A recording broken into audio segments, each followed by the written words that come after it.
ನೀವು ಚಿತ್ರಲೋಕ ಯೂಟ್ಯೂಬ್ ಚಾನಲನ್ನು ನೋಡಿ ಸಬ್ಸ್ಕ್ರೈಬ್ ಮಾಡಿ. ಅವ್ರು ದ್ವಾರಕೀಶ್ ಅವ್ರದ್ದು ಆಫ್ರಿಕಾದಲ್ಲಿ ಶಿಲಾ ಆದಮೇಲೆ ಮತ್ತೆ ಬೇರೆ ಬೇರೆ ಸಿನಿಮಾ ಮಾಡಿದೆ. ನಾಗಾಭರಣವ್ರ ಜೊತೆಗೆ ಆಸ್ಫೋಟ ಮಾಡಿದೆ. ಆಮೇಲೆ ಹುಣಸೂರು ಕೃಷ್ಣಮೂರ್ತಿ ಅವ್ರ ಜೊತೆಗೆ ಒಂದು ಸಿನಿಮಾ ಮಾಡಿದೆ, ಶಿವಕೋಟ ಸೌಭಾಗ್ಯ ಅಂತ.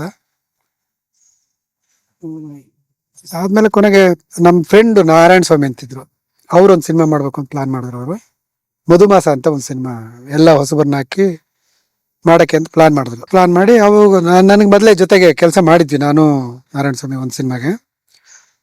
ಅವಾಗ ಸರಿ ವರ್ಕ್ ಮಾಡೋಣ ಅಂತ ಅನ್ಕೊಂಡು ಒಟ್ಟಿಗೆ ಆ ಸಿನಿಮಾ ಟೋಟಲ್ ಬಿಗಿನಿಂಗಿಂದ ಕುತ್ಕೊಂಡು ಲಾಸ್ಟ್ವರೆಗೂ ವರ್ಕ್ ಮಾಡಿದೆ. ಎಲ್ಲ ಇಡೀ ಸಿನಿಮಾ 55 ದಿವಸ ನಂದಿ ಹಿಲ್ಸಲ್ಲಿ ಶೂಟ್ ಮಾಡಿದ್ದು. ವಿಜಯ ಭಾಸ್ಕರ್ ಅವ್ರ ಮ್ಯೂಸಿಕ್. ಅದಕ್ಕೆ ಮಲ್ಲಿಕ್ ಅಂತ ಕ್ಯಾಮ್ರಾಮನ್ ಇದ್ರಲ್ಲ, ಅವ್ರ ಕ್ಯಾಮ್ರಾಮನ್. ಸೊ ಎಲ್ಲ ಹೊಸಬ್ರು. ರಮೇಶ್ಗೂ ಏನು ಅಷ್ಟೊಂದು ಹೆಸರಲ್ಲ, ಇನ್ನೂ ಆಗ್ತಾನೆ ಬರ್ತಾ ಇದ್ದ. First film full plate zero ಆಗಿ ಫಸ್ಟ್ ಫಿಲಮ್ ಅದು. ಹೌದು. ಸೊ ಎಲ್ಲ ಥಿಯೇಟ್ರ್ ಅವ್ರನ್ನ ಹಾಕೋಣ ಅಂತ ಅನ್ಕೊಂಡು, ಯಾಕಂದ್ರೆ ಬೇರೆಯವ್ರನ್ನ ಹಾಕಿ ಬೇರೆಯವ್ರನ್ನ ಕರೆಸಿ ಅಷ್ಟು ದುಡ್ಡು ಖರ್ಚು ಮಾಡೋದು. ಆಮೇಲೆ ಜೊತೆಗೆ ಅವರು ಫಸ್ಟ್ ಟೈಮ್ ಡೈರೆಕ್ಟ್ ಮಾಡ್ತಾ ಇದ್ದಿದ್ದರಿಂದ ಫುಲ್ ಪ್ಲಾನ್ ಮಾಡ್ಕೊಂಡು ಇಂತಿಂಥದ್ದೇ ಮಾಡ್ತೀವಿ ಅಂತ ಹೇಳಕ್ ಬರಲ್ಲ. ಅದು ನಂದಿ ಹಿಲ್ಸಲ್ಲಿ 2-3 ಸರಿ ಲೊಕೇಶನ್ ನೋಡೋಕೆ ಹೋದಾಗ ಅನ್ಸಿದ್ದು, ಅಲ್ಲಿ ಯಾವಾಗ ಮಳೆ ಬರುತ್ತೆ, ಯಾವಾಗ ಮಿಸ್ಟ್ ಇರುತ್ತೆ, ಯಾವಾಗ ಶೂಟಿಂಗ್ ಮಾಡೋಕ್ಕಾಗುತ್ತೆ ಅಂತಲೇ ಗೊತ್ತಾಗ್ತಿರ್ಲಿಲ್ಲ. ಆ ಥರ ಪರಿಸ್ಥಿತಿ ಇತ್ತಲ್ಲಿ. ಸೊ ಹಂಗಾಗಿ ಯಾರು ಫುಲ್ ಟೈಮ್ ಇರ್ತಾರೆ ನಮ್ಮ ಜೊತೆಗೆ ಅಂಥವ್ರನ್ನ ಬುಕ್ ಮಾಡೋದು ಅಂದ್ಕೊಂಡು, ಅವಾಗ ಈ ಸಂಕೇತ್ ಕಾಶಿ ಅಂತಿದ್ರಲ್ಲ ಅವ್ರನ್ನ, ಮತ್ತೆ ಒಬ್ರು MLA ಇದ್ರು, ಸಂಡೂರು MLA ಭೂಪತಿ ಅಂತ, ಅವರು ಭೂಪತಿ ಅವರು ಆ್ಯಕ್ಟ್ ಮಾಡಿದ್ರು ಅದರಲ್ಲಿ. ಆಮೇಲೆ ರಾಮಕೃಷ್ಣ ಕನ್ನರಪಾಡಿ ಅಂತ ಒಬ್ಬ makeup theatre artist, Nagendra Shah. So ಇವ್ರನ್ನೆಲ್ಲ ಹಾಕ್ಕೊಂಡು ಪ್ಲಾನ್ ಮಾಡಿದ್ವಿ. ಅವಾಗ ಹೀರೋಯಿನ್ಗೆ ಇವಳನ್ನ ಹಾಕ್ಕೊಂಡ್ವಿ, ಯಾರು ಶಿವಕೋಟ ಕಣ್ಣಪ್ಪದಲ್ಲಿ ಮಾಡಿದ್ಲಲ್ಲ ಆ ಹುಡುಗಿ. ಆ ಸಿನಿಮಾಗೂ ಸುಮಾರು ಇಲ್ಲಿ ಬೆಂಗಳೂರಲ್ಲೇ ಆಡಿಷನ್ ಮಾಡಿ, ಅವರು ಆ್ಯಕ್ಚುಲಿ ಅವಾಗ ಮಿನಿಸ್ಟರ್ ನಾಣಯ್ಯ ಅವರ ಪ್ರೈವೇಟ್ ಸೆಕ್ರೆಟರಿ ಆಗಿದ್ರು, ನಾರಾಯಣ ಸ್ವಾಮಿ ಡೈರೆಕ್ಟ್ರು. ಎಲ್ಲ ಸುಮಾರು ಜನ ಅಲ್ಲೇ ವಿಧಾನಸೌಧಕ್ಕೆ ಕರೆಸಿ ಎಲ್ಲ ಮಾಡಿ ರೆಡಿ ಮಾಡಿ ಒಂದು 2-3 ಸರಿ ನಂದಿ ಹಿಲ್ಸ್ಗೆ ಹೋಗಿ ಲೊಕೇಶನ್ ನೋಡಿಕೊಂಡು, ಅವಾಗೆಲ್ಲ ಅಲ್ಲೊಂದು ಅವು ಕಾಟೇಜಸ್ ಇದೆ ಅಲ್ಲಿ ಯಾರು ಇರ್ತಾನೆ ಇರಲಿಲ್ಲ. ಅವನ್ನೆಲ್ಲ ಕ್ಲೀನ್ ಮಾಡಿಸಿ ರೆಡಿ ಮಾಡಿಸಿ ನಂದಿ ಹಿಲ್ಸಲ್ಲೇ ಎಲ್ಲರೂ ಫುಲ್ ಟೀಮ್ ಆಲ್ಟ್ ಮಾಡೋದು ಅಂತ ನಮ್ಮ ಯೂನಿಟ್ ಅವ್ರಿಗೆ ಎಲ್ಲರಿಗೂ ರೆಡಿ ಮಾಡಿಕೊಂಡು ಅಲ್ಲಿ ಶೂಟಿಂಗ್ ಹೋದ್ವಿ.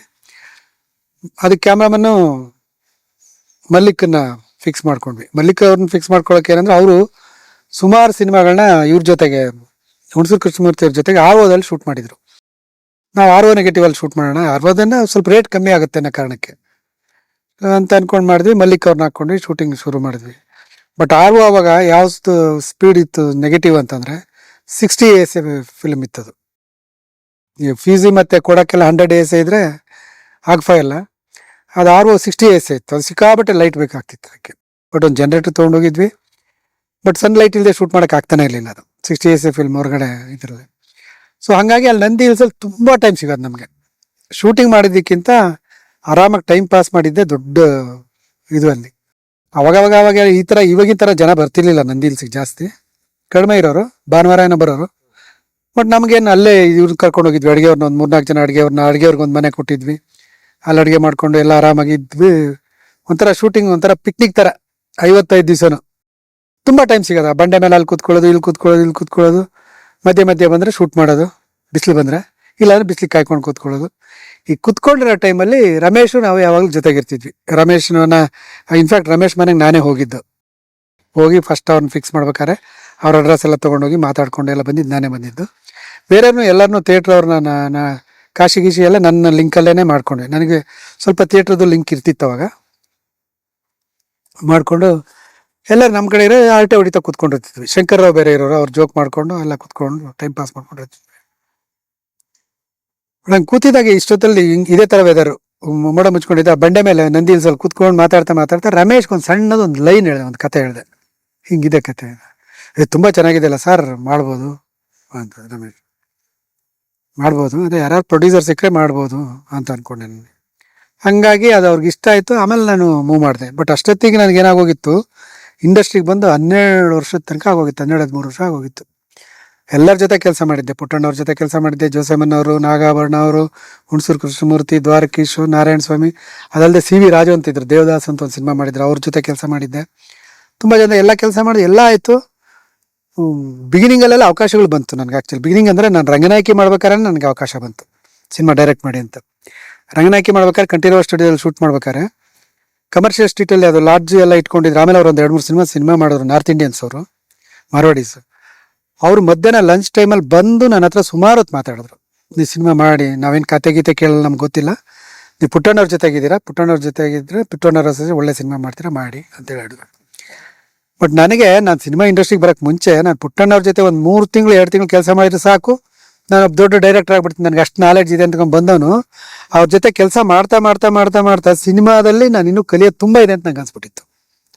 ಆಮೇಲೆ ಫಸ್ಟು ರಂಗನಾಯಕಿ ಮಾಡ್ಬೇಕಾದ್ರೆ ಇನ್ನೂ ತುಂಬ ಇದೆ, ನನಗೇನೆ ಇನ್ನೂ ಕಲಿಬೇಕು, ನಾನು ಕಲಿತೆ ಮಾಡಬೇಕು ಅಂತ. ಅವಾಗ ಅವ್ರಿಗೆ ಹೇಳಿದೆ ನಾನು, ಇಲ್ಲ ನನಗೆ ಇನ್ನೂ ಈಗ ಸಿನಿಮಾ ಡೈರೆಕ್ಟ್ ಮಾಡೋ ಆಸೆ ಇಲ್ಲ ನನಗೆ. ಬಟ್ ಅಷ್ಟೊತ್ತಿಗೆ ಸುಮಾರು ವರ್ಷ ಆಗಿತ್ತು ನಾನು ಬಂದು. ಬಟ್ ಆದರೂ ನನಗೆ ಮಾಡಬೇಕು ಅಂತ ಅನ್ನಿಸ್ಲಿಲ್ಲ ನನಗೆ. ಇಲ್ಲ ಮಾಡಬೇಕು ಅಂತ ಅನ್ನಿಸ್ತಿಲ್ಲ ನನಗೆ, ನಾನು ಇನ್ನೂ ಕಲಿಯೋದಿದೆ, ನಾನು ಇನ್ನೂ ಕಲಿತು ಆಮೇಲೆ ನಿಮ್ಮನ್ನು ಅಪ್ರೋಚ್ ಮಾಡ್ತೀನಿ ನಾನು. ಆವಾಗಲೂ ನೀವು ಸಿನಿಮಾ ಮಾಡೋ ಮೂಡಿದ್ರೆ ಮಾಡೋಣ, ಇಲ್ಲಾಂದ್ರೆ ನೀವು ಬೇರೆಯವ್ರನ್ನ ಮಾಡ್ಕೊಳ್ಳಿ. ಅವ್ರು 2 ದಿವಸ ಬಂದರು ಪಾಪ ಲಂಚ್ ಟೈಮಲ್ಲಿ. ಅದು ನಮ್ಮ ಮ್ಯಾನೇಜರ್ ಕರ್ಕೊಂಬಂದ್ಬಿಡೋರು, ನಂಗೆ ಗೊತ್ತಿದ್ದಾರೆ ಬನ್ನಿ, ತುಂಬ ಒಳ್ಳೆ ಡೈರೆಕ್ಟ್ರು, ಕೆಲಸ ಮಾಡ್ತಾರೆ ಚೆನ್ನಾಗಿ, ಒಳ್ಳೆ ಅಸೋಸಿಯೇಟ್ ಅವರು, ಒಳ್ಳೆ ಕತೆಗಳಿರುತ್ತೆ ಅವ್ರ ಹತ್ರ, ಬನ್ನಿ ಅಂತ ಅವರೇ ಕರ್ಕೊಂಬಂದರು ಮ್ಯಾನೇಜರು. ಕರ್ಕೊಂಬಂದು ಅವರು ಹೇಳೋರು, ಮಾಡಿ ಸರ್ ಪರವಾಗಿಲ್ಲ, ಏನಾಗುತ್ತೆ, ಈ ಪಿಕ್ಚರ್ ಮುಗಿದ್ಮೇಲೆ ಮಾಡಿ, ರಂಗನಾಯಕಿ ಮುಗಿದ್ಮೇಲೆ ಅಂತ. ಹೆಂಗ್ರಿ ಮಾಡೋಕ್ಕಾಗತ್ತೆ, ನನಗೆ ಅನ್ನಿಸ್ಬೇಕಲ್ಲ ಮಾಡಬೇಕು ಅಂತ ಎಲ್ಲ ಹೇಳಿ ಕಳಿಸಿದ್ದೆ ನಾನು. ಅದಾದ್ಮೇಲೆ ಬೇರೆಯವ್ರ ಜೊತೆಗೂ ಕೆಲಸ ಮಾಡಿದೆ. ರಂಗನ ಪುಟ್ಟಣ್ಣವ್ರು ಬಿಟ್ಟ ಮೇಲೆ ನಾನು ಬೇರೆ ಜೋಸೆಮನ್ನು ಅವರು ಇವ್ರು ಎಲ್ಲರ ಜೊತೆ ಕೆಲಸ ಮಾಡಿದೆ.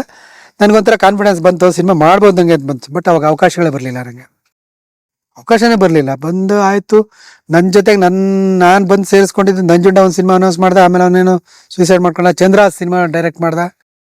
ಆಮೇಲೆ ಯಾವುದೋ ಒಂದೇ ಒಂದು ಅರ್ಧ ಸಿನಿಮಾ ಕೆಲಸ ಮಾಡಿದ್ದು ಮುರಳೀಧರ್ ಕೌಶಿಕ್ ಅಂತ, ಪುಟ್ಟಣ್ಣವ್ರ ಜೊತೆ ಮಾನಸವ್ರು. ಅರ್ಧ ಆದ್ಮೇಲೆ ವಾಪಸ್ ಬಂದ್ಬಿಟ್ರು ಅವರು. ಅವರೆಲ್ಲ ಸಿಂಕರ್ನಾಗ ಹಾಕೊಂಡು ಸಿನಿಮಾ ಮಾಡಿಬಿಟ್ರು. ಸೊ ನಾನು ಇಂಟ್ರೊಡ್ಯೂಸ್ ಮಾಡಿದವರೆಲ್ಲ ಡೈರೆಕ್ಟರ್ ಆದರು, ನನಗೆ ಆಗ್ತಿಲ್ಲ. ಕೊನೆಗೆ ಯಾವ ಸ್ಟೇಜಿಗೆ ಬಂತು, ಮದುವೆ ಆಯಿತು, ಮಗ ಹುಟ್ಟದ, ಓಕೆ ನಾನಿನ್ನು ಮೋಸ್ಟ್ಲಿ ಡೈರೆಕ್ಟರ್ ಆಗ್ತೀನೋ ಇಲ್ವೋ ಅನ್ನೋ ಲೆವೆಲ್ಗೆ ಅನ್ನಿಸ್ಬಿಡ್ತು ನನಗೆ.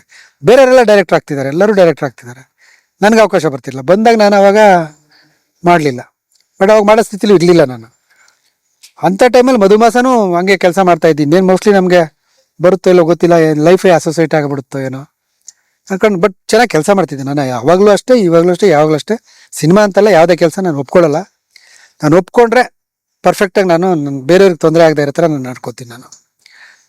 ಸೊ ತುಂಬ ಕೆಲಸ ಮಾಡ್ತಿದ್ದೆ. ಅದರಲ್ಲಿ 4 ಜನ ಪ್ರೊಡ್ಯೂಸರು, ಗಿರಿಗೌಡ ಅಂತಿದ್ರು, ಆಮೇಲೆ ಡಿ ರಾಜ್ಕುಮಾರ್ ಅಂತ ಒಬ್ರು ಇದ್ರು ಅವರು, ಇನ್ನೊಬ್ರು ಒಂದಷ್ಟು ಜನ ಫಾರೆಸ್ಟ್ ಡಿಪಾರ್ಟ್ಮೆಂಟಲ್ಲಿ ಒಬ್ರು ಇದ್ರು ಅವರು, ಎಲ್ಲ ಸೇರ್ಕೊಂಡು ಪಾರ್ಟ್ನರಾಗಿ ಮಾಡ್ತಿದ್ರು ಅದು. ನಾನು ಅಲ್ಲಿ ಕೆಲಸ ಮಾಡ್ತಾ ಇದ್ದಿದ್ದನ್ನು ನೋಡಿದ್ರು, ಅಲ್ಲಿ ಬಂದು ನೋಡೋರಲ್ಲಿ ಒಬ್ರು ರಾಜ್ಕುಮಾರ್ ಅಂತಿದ್ರಲ್ಲ, ಅವರು ಒಂದು 2-3 ಸರಿನೂ ನಾನು ಫುಲ್ ಇನ್ಚಾರ್ಜ್ ನಾನೇ ಇದ್ದೆ ಆ್ಯಕ್ಚುಲಿ. ಅವ್ರ ಡೈರೆಕ್ಟ್ರಿಗೆ ಏನಿಲ್ಲ, ಅವ್ರು ಅಲ್ಲಿ ಕೂತ್ಕೊಂಡು ಬರೀ ಡೈರೆಕ್ಷನ್ ಅಷ್ಟೇ, ಉಳಿದಿದ್ದು ಆರ್ಗನೈಸ್ ಮಾಡೋದು, ಬ್ಯಾಕ್ಗ್ರೌಂಡ್ ಆರ್ಗನೈಸ್ ಮಾಡೋದ್ರಿಂದ ಹಿಡಿದು ಯಾರ್ಯಾರು ಆರ್ಟಿಸ್ಟ್ ಬರಬೇಕು, ಯಾರ್ಯಾರು ಹೋಗ್ಬೇಕು, ಏನು ಆಗ್ತಿದೆ, ಎಲ್ಲಿ ಲೈಟ್ ಬೇಕು, ಎಲ್ಲಿದ್ದು ಜನ್ರೇಟರ್ ಬೇಕು, ಏನು ಯಾವಾಗ ಅರೇಂಜ್ ಆಗಬೇಕು, ಫುಲ್ ಮ್ಯಾನೇಜರ್ ಇಟ್ಕೊಂಡಿರ್ಲಿಲ್ಲ ಅಲ್ಲಿ. ಅವ್ರ ರಿಲೇಟಿವ್ಸೇ, ಅವ್ರ ಫ್ರೆಂಡ್ಸೇ ಎಲ್ಲ ಫೈನಾನ್ಸ್ ಅದು ಇದು ನೋಡ್ಕೊಳ್ಳೋರು. ಸೊ ಎಲ್ಲರೂ ನಾನು ಮಾಡ್ತಾಯಿದ್ದೆ. ಅವ್ರು ನೋಡಿ ಅವ್ರಿಗೆ, ರಾಜ್ಕುಮಾರ್ ಅವ್ರಿಗೆ ಇದು ಅನ್ನಿಸ್ತು. ಆ ಪಿಕ್ಚರ್ ಮುಗಿಯೋಷ್ಟೊತ್ತಿಗೆ, ಡಬ್ಬಿಂಗ್ ಎಲ್ಲ ಮಾಡೋ ಅಷ್ಟೊತ್ತಿಗೆ ನನ್ನ ಹತ್ರ ಮಾತಾಡೋರು, ಸಿನಿಮಾ ಪ್ರೊಡ್ಯೂಸ್ ಮಾಡಿ ಡೈರೆಕ್ಟ್ ಮಾಡ್ತೀರಾ ಅಂತ ಕೇಳೋದು ನನಗೆ ಹಬ್ಬ.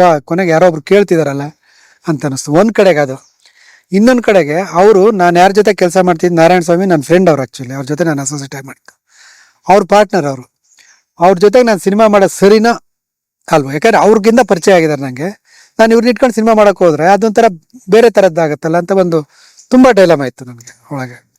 ಆಮೇಲೆ ಕೊನೆಗೆ ಡಿಸೈಡ್ ಮಾಡ್ತೀನಿ, ಈ ಸಿನಿಮಾ ಫುಲ್ ನಾನು ಕೆಲಸ ಮಾಡಿ ಅವ್ರಿಗೆ ಫಸ್ಟ್ ಕಾಪಿ ಆದಮೇಲೆ, ಅವಾಗ ನನಗೂ ಅವ್ರಿಗೂ ಸಂಬಂಧ ಇರಲ್ಲ, ಅವಾಗ ನಾನು ಕಮಿಟ್ ಆಗೋದು ಒಳ್ಳೆಯದು. ನೀವು ಅಲ್ಲಿ ತನಕ ಕಾಯೋದಾದರೆ ಅವಾಗ ಕಮಿಟ್ ಆಗ್ತೀನಿ, ಅಲ್ಲಿ ತನಕ ನಾನು ಕಮಿಟ್ ಆಗಲ್ಲ ನಾನು. ಈಗ ನಾವು ಮಾತಾಡ್ಕೊಂಡು ಮಾಡೋದು, ಅವ್ರ ಮನಸ್ಸಲ್ಲಿ ಬೇಸರ ಆಗೋದು, ಆಮೇಲೆ ಎಥಿಕಲಿ ನನಗೆ ಸರಿ ಅಂತ ಅನ್ಸಲ್ಲ ಅದು ಅಂತಂದೆ. ಓಕೆ ಅಂತಂದ್ರು ಅವರು. ಆ ಸಿನಿಮಾ ಡಬ್ಬಿಂಗ್ ಮಾಡಿ, ಅಲ್ಲಿ ವಸಂತ್ ಲ್ಯಾಬ್ ಅಂತಿತ್ತಲ್ಲ, ಅಲ್ಲೇ ಡಬ್ ಮಾಡಿ ಪ್ರಿಂಟ್ ಮಾಡಿ ಎಲ್ಲ ಫಸ್ಟ್ ಕಾಪಿ ಬಂದ ಮೇಲೆ ನಾನು ಇವ್ರ ಹತ್ರ ಮಾತಾಡಿದೆ, ಮಾಡೋಣ ಈಗ ಅಂತ. ಮಾಡೋಣ ಅದು ಸರಿ. ಅವಾಗ ಕುತ್ಕೊಂಡು ಅವ್ರ ಹತ್ರ ಎಲ್ಲ ಮಾತಾಡಿದೆ, ಈ ಥರದ್ದೊಂದು ಕತೆ ಇದೆ, ಕತೆ ಹೇಳ್ತೀನಿ ಅಂತ. ಅವ್ರ ಮನೆ ಬಸವೇಶ್ವರ ನಗರದಲ್ಲಿತ್ತು. ಹೋಗೆಲ್ಲ ಮಾತಾಡಿದೆ. ಸರಿ ಕತೆ ಹೇಳ್ತೀನಿ, ಕೂತ್ಕೊಳ್ಳಿ, ಒಂದು ಅರ್ಧ ಗಂಟೆ ನೀವು ಫೋನ್ಗೇನೆಲ್ಲ ಬಿಟ್ಟು ಕೂತ್ಕೊಳ್ಳಿ, ಆರಾಮಾಗಿ ಕತೆ ಹೇಳ್ತೀನಿ.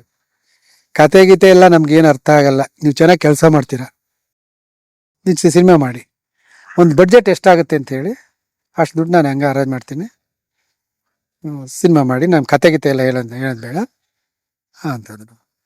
ಸರಿ ಹಿಂಗಂದ್ರಲ್ಲ ಇನ್ನು ಕತೆ ಯಾರಿಗೆ ಹೇಳೋದು, ಕತೆ ಕೇಳಲಿಲ್ಲ ಅಂದ್ರೆ. ಬಟ್ ಕತೆ ನನಗೆ ಕತೆ ಹೇಳೋ ಹುಚ್ಚು ಹಾಕಿದೆ ಅಂತಂದರೆ, ನಾನು ಪ್ರತಿಯೊಬ್ಬರ ಹತ್ರ ಒಂದು ಕತೆ ಹೇಳ್ತಾ ಹೋದಾಗ ಎಷ್ಟು ಜನಕ್ಕೆ ಅಷ್ಟು ಕತೆ ಹೇಳ್ತೀನಿ, ಅಷ್ಟು ಅದು ಇಂಪ್ರೂವೈಸ್ ಆಗುತ್ತೆ ಆ್ಯಕ್ಚುಲಿ.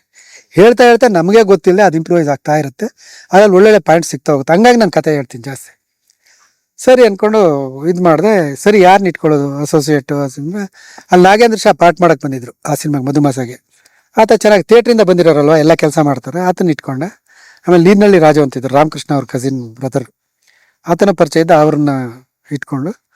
ಸೊ ಇವ್ರಿಗೆ ಇವಾಗ ಹೆಂಗಾರು ಮಾಡಿ ಯಾರಿಗಾರು ಅಡ್ವಾನ್ಸ್ ಕಮಿಟ್ ಮಾಡಿಸ್ಬೇಕಲ್ಲ. ಸೊ ನಾನು ತಗೊಳಕ್ ನಂಗೆ ಸಂಕೋಚ, ನನಗೆ ನೀವು ಅಡ್ವಾನ್ಸ್ ಕೊಡಿ ಅಂತ ಕೇಳಕ್ಕೆ ಸಂಕೋಚ ನನಗೆ. ಸೊ ಏನು ಮಾಡೋದು, ಯಾರಿಗಾರು ಒಬ್ರಿಗೆ ಕಮಿಟ್ ಮಾಡಿಸ್ಬಿಡ್ಬೇಕು. ಸೊ ಹಂಗಾಗಿ ಕೆಲಸ ಮುಂದಕ್ಕೆ ಹೋಗ್ತಾ ಇರುತ್ತೆ. ಬರೀ ಅವರು ಮಾತುಕತೆ ಆಡ್ಕೊಂಡು ನನ್ನ ಪಾಡಿ ನಾನು ಕೆಲಸ ಮಾಡ್ಕೊಂಡಿದ್ರೆ ವರ್ಕೌಟ್ ಆಗಲ್ಲ ಅಂದ್ಕೊಂಡು ಕತೆ ಗೀತೆ ಎಲ್ಲ ನನ್ನ ಮನೇಲೇ ಮಾಡ್ಕೊಂಡೆ. ನಾನು ನನ್ನ ಮನೇಲೇ ಕತೆ ಮಾಡಿಕೊಂಡು ಎಲ್ಲೂ ರೂಮ್ ಗೀಮ್ ಎಲ್ಲೂ ಹಾಕಲಿಲ್ಲ ಆ ಸಿನಿಮಾಗೆ. ಸರಿ ಯಾರಿಗೆ ಕೊಡ್ಸೋದು, ಡೈಲಾಗ್ ಬೇರೆಯವ್ರ ಹತ್ರ ಬರ್ಸೋಣ ಅಂತ ಅನ್ಕೊಂಡು, ಯಾರು ಸೀತಾರಾಮ್ ಹತ್ರ ಬರ್ಸೋಣ ಅಂತ ಅನ್ಕೊಂಡೆ. ಸೀತಾರಾಮ್ ನನಗೆ ಚೆನ್ನಾಗಿ ಪರಿಚಯ ಇದ್ರು. ಈ ಮಾನಸ್ ಸರೋವರ, ಧರಣಿ ಮಂಡಲ ಅವೆಲ್ಲ ವರ್ಕ್ ಮಾಡಿದ್ವಿ ಜೊತೆಗೆ, ಜೊತೆಗೆ ಸುತ್ತಾ ಇದ್ವಿ ಅವಾಗ. ಹಂಗಾಗಿ ಚೆನ್ನಾಗಿ ಪರಿಚಯ ಇದ್ರೆ ಅವ್ರಿಗೆ ಕಮಿಟ್ ಮಾಡಿಸಿ. ಅವ್ರ ಹತ್ರ ಹೋಗಿ ಅವ್ರಿಗೆ ಕತೆನೂ ಹೇಳಿಲ್ಲ, ಎಂಥದ್ದಿಲ್ಲ, ನೀವು ನಾನು ಸಿನಿಮಾ ಮಾಡ್ತೀನಿ, ನೀವು ಡೈಲಾಗ್ ಬರೀತೀರಾ ಅಂತ ಹೇಳ್ಬಿಟ್ಟು ಅವ್ರಿಗೆ ಫಸ್ಟ್ ಅಡ್ವಾನ್ಸ್ ಅವ್ರಿಗೆ ಕೊಡಿಸ್ದೆ. ನಮ್ಮ ಪಂಚಮೇದಾಗೆ. ಪಂಚಮೇದ ಅಂತ ಟೈಟ್ಲು ರೆಡಿ ಆಗಿರಲಿಲ್ಲ ಅವಾಗ, ಇನ್ನು ಫುಲ್ ಸ್ಕ್ರಿಪ್ಟೂ ಅಷ್ಟೊಂದೇನು ಆಗಿರಲಿಲ್ಲ. ಅವ್ರಿಗೆ ಕಡೆ ಕತೆ ಏನು ಗೊತ್ತಿಲ್ಲ, ಕತೆ ನನಗೂ ಪಕ್ಕ ಗೊತ್ತಿಲ್ಲ, ಕತೆ ಅಷ್ಟೇ ಗೊತ್ತಿದೆ, ಸ್ಕ್ರೀನ್ ಪ್ಲೇ ಮಾಡ್ಕೊಂಬರ್ತೀನಿ ನಾನು, ಆಮೇಲೆ ನೀವು ಡೈಲಾಗ್ ಬರೀರಂತೆ ಅಂಥೇಳಿ ಅಡ್ವಾನ್ಸ್ ಕೊಟ್ಟು ಸರಿ ಅಂತ ಅವರು ಅಡ್ವಾನ್ಸ್ 2,000 ರೂಪಾಯಿ ಅಡ್ವಾನ್ಸ್ ಅಷ್ಟೇ ಅವಾಗ ಒಬ್ಬ ರೈಟ್ರಿಗೆ, ಡೈಲಾಗ್ ರೈಟ್ರಿಗೆ. ಸೊ ಅದಾದ್ಮೇಲೆ ಬೇರೆ ಬೇರೆ ಎಲ್ಲ ತಯಾರಿ ಆಯಿತು. ಆಮೇಲೆ ರಮೇಶ್ ಹತ್ರ ಮಾತಾಡಿ ತುಂಬ ಖುಷಿ ಆಯ್ತು ಅವ್ರಿಗೆ. ಒಳ್ಳೇದಾಯ್ತು ಸರ್, ಕತೆ ಅದನ್ನೇ ಮಾಡೋಣ ಅಂತ ಅನ್ಕೊಂಡು ಅದನ್ನೇ ಮಾಡೋದು ಅಂತ ಅಂದೆ.